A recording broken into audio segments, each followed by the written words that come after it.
Well, I don't know what the right word for that is. Shit. Fucking hell, shit. I got caught. My God, my pants are wet through. Absolutely, I don't know, I got completely drenched there. Jacket survived a little bit. So we're gonna have to figure this one out. So I'll get some gas in the bike over there. Come and get some, maybe just get some food or something. I don't know. Figure it out. But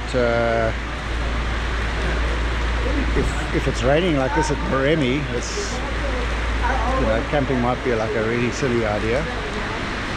And of course the road, as I said, could be quite muddy apparently getting there.